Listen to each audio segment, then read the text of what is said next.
कुछ लोगों ने कह दिया कि मनुस्मृति का विरोध हम इसलिए करते हैं क्योंकि मनु जी ने अपने मनुस्मृति में किसी को बड़ा उच्च सिद्ध कर दिया और किसी को निम्न सिद्ध कर दिया। ऐसा कुछ लोगों को ये शिकायत होती है।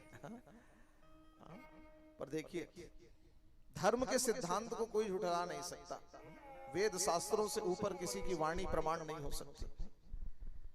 और हम अपने बल से नहीं, अपने गुरु के बल पर ये कह रहे हैं आपसे। हम आह्वान करते हैं, हर मंच से आह्वान करते हैं कि कोई भी व्यक्ति ये 18 पुराण, 4 वेद, 108 उपनिषद, 27 स्मृतियों में कोई एक तो हमें ये वाक्य दिखा दे कि कहीं किसी वर्ण को ऊंच कहा गया हो या किसी वर्ण को नीच कहा गया।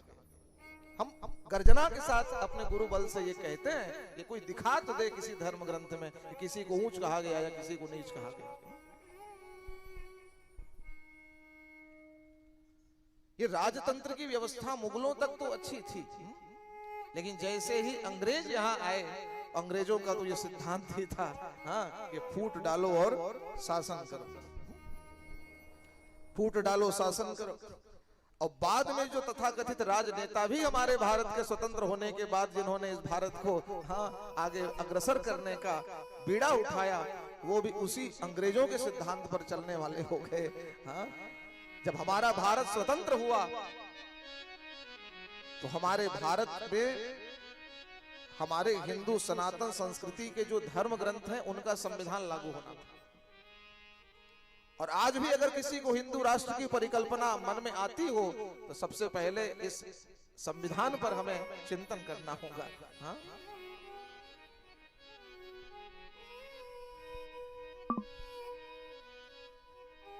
कुछ दलगत स्वार्थ की पूर्ति करने वाले लोगों ने अपने क्षुद्र स्वार्थ के लिए ऊंच और नीच शब्दावली बना दी, जबकि वस्तुतः शास्त्रों में ऐसा कहीं उल्लेख नहीं। भगवान स्वयं कहते हैं भगवत गीता में, चातुर्वर्ण्यम मया सृष्टम गुणकर्म विभाग सह। चारों वर्णों की रचना मैंने की उनके गुण, कर्म और योग्यता के अनुसार। अब ये भगवत गीता का ही मैं प्रमाण आपको नहीं दूंगा। यजुर्वेद में ये कहा गया कि चारों वर्णों की रचना भगवान के विग्रह से हुई। स्वयं कहा भगवान ने कि ब्राह्मणों से मुखमासिद, भगवान के मुख से ब्राह्मण प्रकट हुए। बाहुराजन्यकृतः, भुजदंड से भगवान के क्षत्रिय प्रकट हुए। औरुतदस्य द्वैष्यः, भगवान की जंघा से वैश्य प्रकट हुए। अपद्भ्यागुं शूद्रो वजायत, और शूद्र बंधु भगवान के चरण से प्रकट हुए।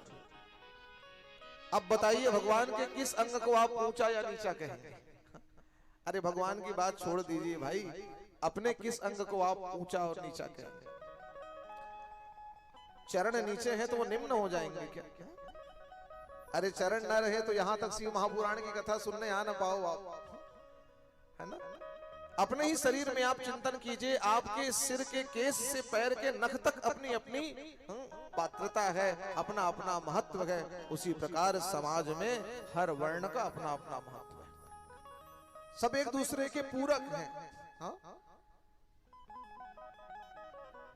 ये कभी भी इन वर्णों का समर्थन हम धर्म के मानने वाले ना करें, जो इन तथाकथित लोगों ने अपने क्षुद्र स्वार्थ के लिए प्रकट किया कि ऊंच और नीच शब्द, ये कभी भी धर्म ग्रंथों का वचन नहीं है। आप सबसे मैं आह्वान करूं